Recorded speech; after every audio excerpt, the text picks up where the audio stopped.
Him ng Department of Education, Culture and Sports, walang iba po kundi si Secretary Liling Briones. Ma'am, marami nagtatanong, ano ba ho itong blended learning, paano natin mapapatupad at sapat ba ho ang ating mga facilities para mapatupad itong blending learning? Secretary Briones, the floor is yours. Maraming salamat, Sec. Harry. Magandang umaga sa lahat na nakikinig sa briefing na ito. Good news kasi nag-umpisa na ang enrollment last June 1 para sa basic education. And as of 9:30 this morning, Sec. Harry, 6.4 million na ang nag-enroll, nag-register sa bansa. 6,415,878. Ang pinakamalaking bugso ng enrollment ay sa Region 3 dahil malawak na malawak, 1.2 million na sila. Sa NCR na medyo worried kami for a while dahil dito ang sinasabi natin na pugad ng COVID ay 895,406. Ang enrollment na ito, Sec. Harry, paulit-ulit nating sinasabi, ay online. For the first 2 weeks, enrollment will be online. Pinagbabawalan namin yung mga teachers at mga staff na pumasok, pati ang parents and children. They will have to register online. Tapos sa second half ng June, yung iba na walang access sa connectivity o wala silang cellphone na magagamit o telepono na magagamit kasi pwede namang mag-cellphone, pwedeng sa TV, pwedeng sa iba't ibang paraan or even sa radio kasi mayroong namang mga program sa radio kung saan pwedeng mananawagan ay sa second half ng June. But as of now, it's already 6,415,678 ka mga learners. And this has exceeded our expectations, Sec. Harry. At ang tanong mo, punta tayo sa tanong mo, ano ba itong blended education na pinag-uusapan natin? Matagal na itong blended education. Naabutan ko na ito nung teacher pa ako sa UP. Ginagamit ito sa mga eskwelahan kung saan iba't ibang paraan ang kanilang ginagamit para magiging epektibo ang pagturo sa mga bata. Kaya itong blended education, combination ito, kung available, Sec. Harry, ang online, gamitin online. Kung hindi ito available, pwedeng offline. Kung halimbawa, nahirapan tayo sa interconnectivity, pwede sa television. Kasi matagal na yung mga lessons, mga klase na ginagawa through television. Siguro karamihan ng mga teachers natin, hindi pa sila pinanganak ng mga panahon yan. Tapos, kung hindi din pwede ang platforms na sinasabi natin, kasi ang pinakamalaking natin ngayon, pinakapopular at this time, Sec. Harry, ay yung ating platform na tinatawag natin ay DEPED Commons. Right now, more than 7 million na ka-subscribers ang naka-register diyan sa ating DepEd Commons at we expect na dadami pa yung lahat na leksyon, mga learning resources, mga exams, tips to students at saka mga parents pwede din silang mag-subscribe. Kaya napakabilis ang growth nitong platform na ito. Para sa walang desktop o walang palaging remind tayo nan, gumawa tayo ng survey, alam mo, Sec. Harry, on teacher readiness. Kung ready ba ang mga teacher natin, hindi lang mga bata, kung ready ba ang teacher natin. Nag-survey tayo kung gaano kadami ang tinatawag nating laptop, desktop at home na pwedeng gamitin for distance learning o sa blended learning. Yung respondents natin umabot ng 788,000 ka mga teacher respondents ay 687,000, halos 700,000 ka mga teachers. Nagsabi sila sa survey na mayroon silang computer, laptop o desktop sa mga bahay nila. Ngayon, dahil mayroon tayong 6.4 million ka mga bata na nag-enroll ngayon, na nag-register sila, kasama doon sa enrollment forms nila, mag-indicate sila kung mayroon ba silang laptop, mayroon ba silang tablet, mayroon ba silang radyo, mayroon ba silang television, para yung teacher ma-adjust niya yung kanyang learning strategy sa estado ng mga bata. Kasi iba't iba yung mga sitwasyon ng mga communities. Halimbawa, NCR is very, very different. We also have island communities na ang effective talaga ay radio. Ang radio, sa tingin ko, pinaka-classic na paraan sa pagtuturo kasi bata pa ako, Sekari, ikaw siguro nagliligawan pa yung mga parents mo. Mayroon ng tinatawag noon na schools of the air na mga lessons, mga discussions, dinadaan sa radyo. And then dumating ang TV, dumating ang phones, dumating ang internet. Pero ito huli na, pinakauna talaga, 1800s pa, may radyo na. Kaya itong lahat na pamamaraan, ginagamit natin. Ngayon, balik ulit. Gusto kong ulit-ulitin yung blended. Ang ibig sabihin ng blended, kung anong sitwasyon, halimbawa sa isang eskwelahan, kailangan i-adjust natin ito sa sitwasyon ng eskwelahan. Kung ano ang pangangailangan, anong estado ng mga bata, mag-a-adjust ang teacher, mag-a-adjust ang school. Halimbawa, ang approach for NCR would be different from an approach to a remote island or remote mountain in the country. Depende sa availability ng communications. So, ito lahat tutulong sa atin na patuloy kasi ang motto natin sa Department of Education, learning must continue, education must continue. Nagawa natin ito nung nagkaroon tayo ng sigalot sa Marawi, kung may bagyo, may earthquake, pinapatuloy natin ang edukasyon. And ngayon, with COVID, sabi natin, ipagpatuloy pa rin natin ang edukasyon dahil the children cannot wait, education cannot wait. Dahil maghintay tayo halimbawa na isang taon, Sekari, baka by the time babalik yung mga bata, they will be older by 1 year or 2 years at maiiwanan na sila sa daloy ng knowledge, sa daloy ng information at saka mga innovation. So ito ang good news. Nagpapasalamat kami, Sekari, sa inyong office, lalo na kay President Duterte na talagang nagsabi siya na magbigay siya ng support. Sabi pa nga niya, I will scrape the bottom of the barrel para lang ma-support itong ating alternative ways of teaching our children. Tapos yung mga local governments, ang laking tulong na binibigay nila, suporta, at mga civil society organizations, business. Ang daming offers namin, Sekari, ng mga communications systems, companies na nag-o-offer ng tulong. Isa pang gusto ko, siguro, I'm not sure if it is related to my age, but really I have this affection for radio, no? Kasi maraming schools, sinurvey namin, may sariling radio station. Although limited lang ang reach. Maraming municipalities, may sariling radio stations. May provinces, may sariling radio and TV stations. Yung mga malalaking municipalities, LGUs, may sarili silang TV at saka radio because that's how they communicate with the people. So ino-offer nila ito lahat in addition to the private sector.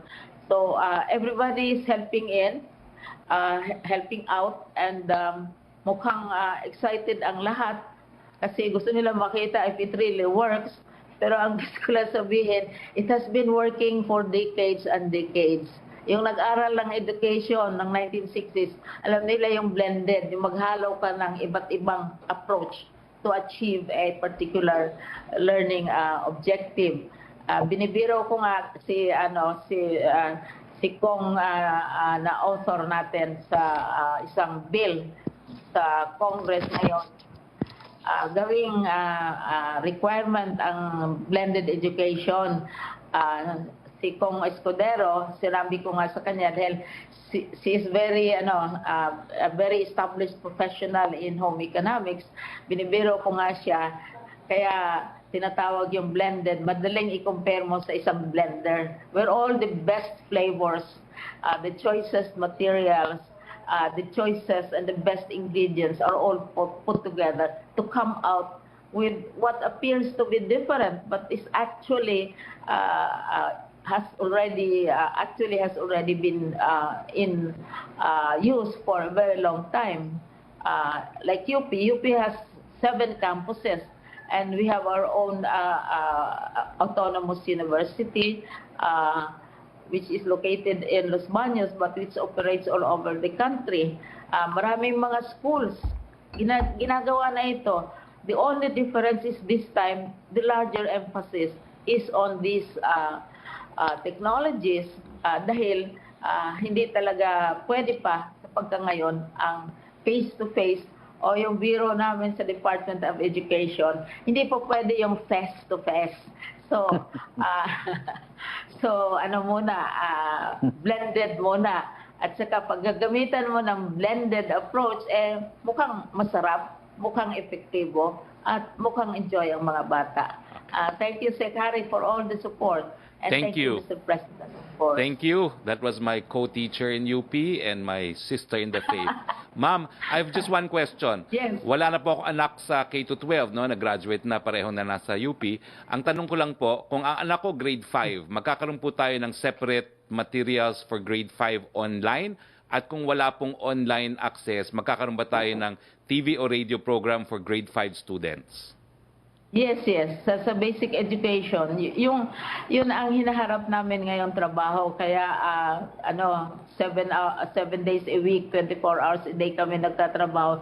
Yung curriculum na bago natin, Secretary, tinatranslate natin into, halimbawa, to radio, to yung ICT, yung DEPED Commons, and to television. Dahil iba yung script sa television, iba naman yung sa radyo. Television, may images. Sa radyo, you rely on sound and voice, and also the voice also of the teacher. Pero kung dadating ang panahon, kanina sinabi ninyo yung good news also sa pag-flatten ng curve natin sa COVID, pwede naman tayong bumalik sa face-to-face. Pero sa pagkangayon, dahil mahal ni Presidente ang ating mga learners, sinabi niya sa atin na maghanap tayo ng ibang paraan maliban sa face-to-face classes. Okay. Thank you, ma'am. Yung tanong ni Chris Jose na tanong na po ni Maricel Halili about Facebook account. Itong tanong na lang po ni Rose Novenario of Hataw. Question for Secretary Briones. Tinalaga ni Region 3 OIC Nicolas Capulong ang kanyang sarili bilang SDO Bulacan OIC. Normal po ba na italaga ng isang DepEd official ang kanyang sarili sa ibang posisyon?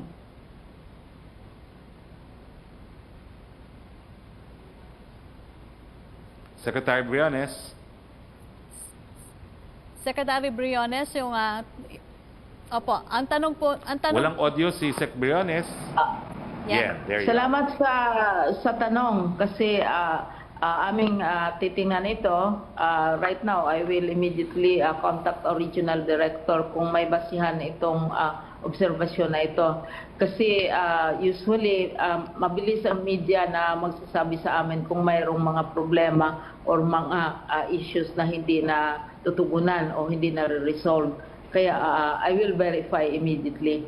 Dahil sa atin kasi decentralized ang sistema natin sa lahat na agencies ng government. So ang regional directors, yun ang pinaka frontline offices na sila ang nagre-represent ng central office o nagre-represent ng Secretary of Education. So amin yung titingnan ng husto kasi di naman basta-basta mag-jump tayo to conclusions sa kung may report na ganyan. But i-verify natin at bigyan nating daan na masasabi ng mga nag-feedback sa atin ang kanilang observations.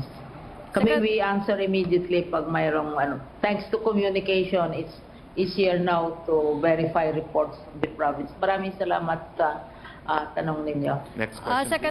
Secretary Briones, ang second question po ni Rose Novenario ng Hataw. Ito po, magkano po ang inilaan na budget ng DepEd para sa broadcast-based mode of learning? At ano po ang assurance na ligtas ito sa korupsyon sa paglalagakan na state-run network? Ano po ang assurance na ligtas ito sa korupsyon sa paglalagakan ng state-run network? At tulad ng lahat ng mga ahensya ng government, mayroon tayong administrative system, mayroon tayong sistema for monitoring, for reporting, and trying even investigating cases within the mandate of the department itself.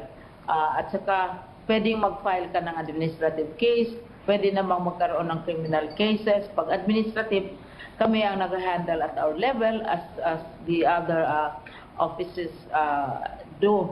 Palagay ko tayo ay maging selective pagsasabihin natin na may corruption ang Department of Education. Dahil hindi naman natin yan masasabi, we cannot come to such a conclusion. Dahil ino-audit naman tayo at saka mayroon kaming very strong internal audit system. Saka binago natin ang ating financial management. At saka kung may mag-report, kaya kami ay very grateful to media. Pag may magre-report sa amin, sa palagay nila may corruption, talagang aming ini-investigate. Saka mayroon din tayong body which is directly under the office of the President, which is the Presidential Commission Against Graft and Corruption, no? Which is headed by Butch Belhica. So that is also another mechanism kung saan mai-report. Pero kami, we welcome reports from the public or from other agencies of government kung mayroong mga ganong klaseng report. Pero to conclude na may corruption sa department might also take a bit of study and a bit of analysis. Ay compare natin ang Department of Education sa mga maybe how many decades earlier at saka ngayon, marami tayong mechanisms para ma-control ito. At of course, kami sa level ng officers ng DepEd, we have to set the example. Opo, Thank you, ma'am. Pia Gutierrez, ABS-CBN. Hi, sir. Good afternoon. Sir, update lang po dun sa ayuda for jeepney drivers. Aprobado na po ba ito, sir? Yung second po ay kasama naman po talaga yung ayuda, no, yung mga jeepney operators. Yung third po, hindi pa. Alright. So, wala pa pong decision, sir? Wala pa po. Tinitignan po kung magiging sapat yung budget para sa kung merong excess doon sa second na tranche na ayudang ipamimigay. Sir. Sir, another question. Ano yung scenario, sir, na nakikita natin after June 15, particularly for MGCQ areas? Do we expect them, sir, to graduate from the community quarantine, or will this continue as the new normal until we have a vaccine, sir? Well, sang-ayon po dun sa ating dahan-dahan, unti-unti hinay-hinay, talagang ang next phase po sa mga MGCQ is the new normal. Pero ang tanong nga po is, will the data support yung evolution into new normal? Titignan po natin ang datos. Okay, sir. Sir, question kay Secretary Leonor Briones. Yes, please. Go ahead. Secretary Briones, may proposal po kasi si Pasig Congressman Roman Romulo na i-consider po yung face-to-face classes sa mga isla, sa mga municipalities na walang COVID cases. Ano po ang masasabi natin dito? Absolute na po ba, ma'am, yung no vaccine, no classes natin? Kasi yung original original circular, sinabi namin na sa mga lugar, halimbawa na talagang identified na may kaso ng COVID, hindi pwede yung face-to-face. Yun ang ibig sabihin ng Presidente, na sabi niya nga, very strong yung position niya na kung walang bakuna, walang klase, walang eskwela. na maghintay tayo kung kailan ma-develop yung bakuna na yan. Pero totoo yung sinabi ni Kong Romulo na may mga lugar na hindi tinatablan ng COVID at saka never heard sila. Halimbawa, the island of Siquijor, and it's very close to Cebu, very close to Negros, very close to Bohol, pero zero COVID record. And then you also have Siargao. You also have mga remote islands na hindi naaabot ng COVID. So, kailangan siguro hihingi kami ng permiso sa President dahil nagbitiw na siya ng salita na kung payagan. Kasi originally din talagang iniisip namin na pwede ang face-to-face sa mga lugar. Pero may kondisyon yan. Kung mag-face-to-face o mag-face-to-face, susundin ang minimum health standards, yung distancing. Pag mag-face-to-face, kung halimbawa man papayag ang presidente na sa mga lugar na ito ay magka-face-to-face tayo, titingnan natin yung kondisyon ng mga classrooms. Yung size ng classrooms halimbawa, pwede ba yung 1 to 2 meters na spasyo, yung space para sa mga bata, no, na talagang mayroong social distancing. Mayroon bang available na health mga PPE, kasi requirement din yan ng Department of Health, emergency medicines, etc.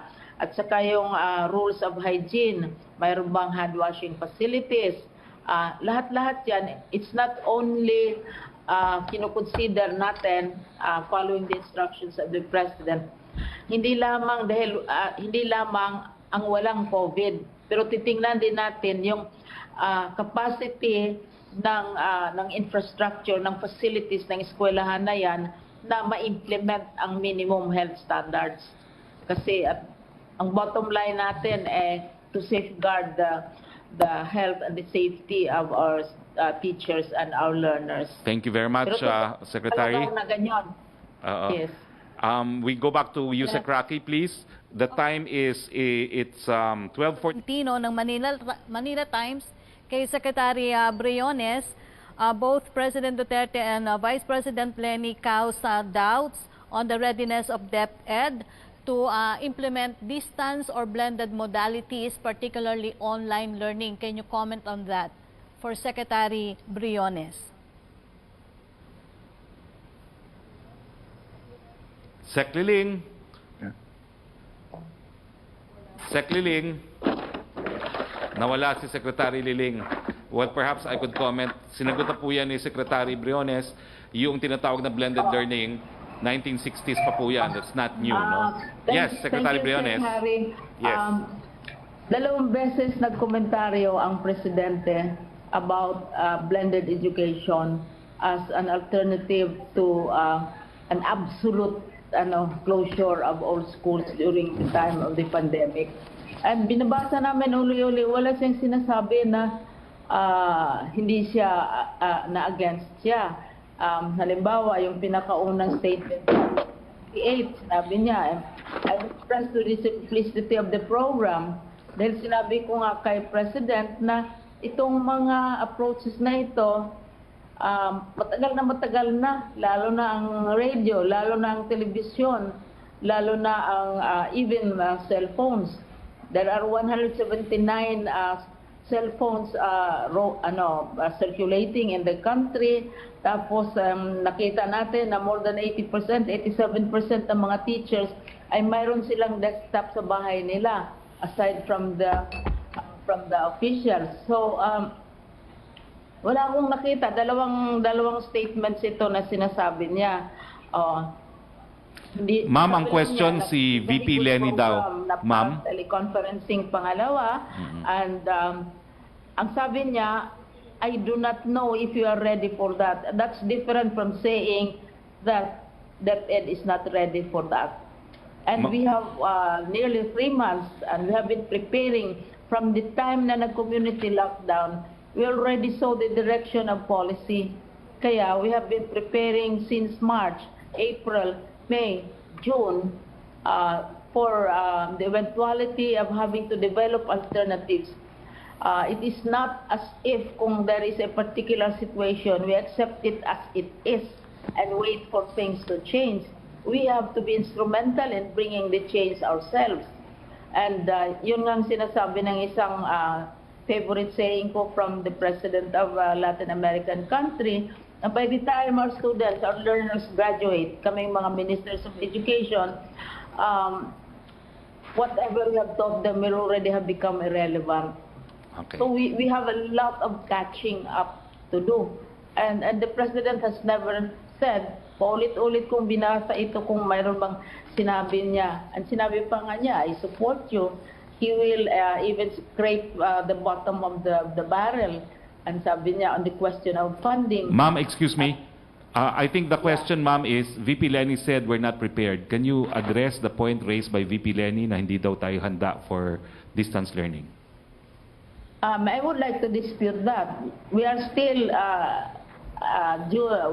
in the month of June, and our original proposal was to open in August 24. We have been doing distance learning, blended learning for decades and decades. We have a university in the University of the Philippines which does and which specializes in distance education for the longest time. And those who take up education and study education are already exposed to this. We are not inventing anything new. Kaya yung readiness, importante yung readiness. And we did also a survey on the readiness of our teachers, no? And the readiness of our pupils. Napakataas. We assume always that the teachers don't have laptops, they don't have desktops. Well, 87% of them have in their homes, no? But we will also provide them. And the private sector, we are convincing them na the usual and the annual Brigada Eskwela event where they give school bags, pad paper, ball pen, school supplies. Sabi namin gadgets na ang ibigay nila. At saka they jointly help us develop programs because there are existing programs. What we are trying to do is blend these programs. You see them on TV. The law says that 15% of TV time has to be devoted to children. So, sisingilin natin yan. Same for radio. Okay. Mas mahaba pa nga yung sa radio. We just don't notice it because we are used to face-to-face learning. But now that it is not possible to do face-to-face learning, then we have to think and look at the existing mechanisms. This is how we will be saving money, we will not be spending so much time, and so on. Thank you, ma'am. Ma'am, I hope you don't mind. Bibitaw kasi yung coverage ng mga TV station at 1:10 and we still have 3 reporters to ask questions. So can I move to the next question, ma'am? Trisha Terada of CNN Philippines. Hi, Secretary. Good afternoon po. So hingin lang namin yung assessment for the first week of GCQ. What can you say about it? Was it successful? Especially in Metro Manila po pala. Well, I would say that perhaps there are areas where we can improve pero wala tayong magagawa. For instance, in transportation, dahil talagang we are still in community quarantine. No? So we want to see more employers. Ng pagbabago sa subjects sa basic education sa ilalim ng blended approach to school instructions, and would you need additional buildings and teachers para masunod ang physical distancing? Secretary Briones, please. Briones. Hi Melo, glad to hear your voice. Talagang nagbabago ang budget taon-taon. Lumalaki ang budget taon-taon. Dahil lumalaki ang pangangailangan at dumadami naman ang enrollment ng mga bata. Kasi yung kindergarten natin at saka mga nursery kids parami ng parami every year. Over 1 million yan. Tapos sa senior high school malaki din. Now, tama ang punto ninyo na yung sinasabi ko nga kanina, ngayon ang ginagawa namin, in-inventaryo natin ang lahat ng facilities natin. Kaya for a while, we were hesitant na gagamitin ang schools para na magiging way stations for those who have to be examined or who are on the way home because malapit na ang school opening. Yung mga bagong schools natin, pwede yung social distancing. Pero yung mga luma nating na mga schools, ay kailangan talagang ayusin. We have to reduce the size of the classes. Hindi na pwede yung usual natin sa high school na aabot ng 45. Wala naman yung mga 70 o 100 sa isang klase. Wala nang ganyanan. Mga 45, we have to reduce that kasi because of the question of space. And we have to see also, yung sinabi ko kanina, na may washing facilities, hand washing facilities. At saka mayroong stock ng emergency medicines in case the kids will have fever or cough or kung ano ba. Kasi dalawang susundin namin yung requirements ng Department of Health at saka yung requirement din ng Presidente na sinasabi niya na kung walang bakuna, hindi muna mag-face to face. So ito lahat i-consider natin. Paano po yung daycare centers? Yeah.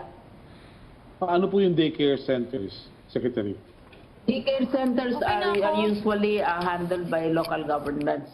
Sila ang nagdadala yung mga daycare centers. Ang sa Department of Education, kindergarten ang pinag-umpisahan namin. Tapos yung sa query kanina, yung tungkol sa Bulacan, mayroon ng sagot. Ang nag-designate ng RD as SDS ang central office at this time kasi nagkaroon ng vacancy. While waiting for the vacancy, mayroong dinidesignate. Ang RD, ang regional director, hindi siya pwedeng mag-designate ng district superintendent dahil this is a third level position. So galing sa central office yung appointment ng ng superintendent na yan. Hindi na mismo ang RD ba o ang SDS ang nag-appoint sa sarili niya. Okay. Verify namin. Salamat po. Thank you. Thank you very much. Thank you. We are out of time na po. I would like to thank and welcome Yusek Vega. Bumubuo po ang tiwala sa inyo ng Presidente, and I'm sure after a few years at the Department of Health, ang buong Pilipinas po ay hahanga sa inyo gaya ng paghanga ng ating Presidente dahil sa nagawa nyo sa Southern Philippines Medical Center. Thank you very much, Secretary Lenore Briones. As a parent, I am inspired and confident that our children can continue to learn during these times of crisis. Maraming salamat po sa ating partners sa KBP na binobroadcast tayo simultaneously with PTV4. Thank you, Yusek Roque. Thank you to the men and women of the Malacanang Press Corps. Sa ngalan po ng ating Presidente, Presidente Rodrigo Roa Duterte, di po inyong spokes Harry Roque nagsasabi, Philippines, keep safe. Para po sa mga lugar kung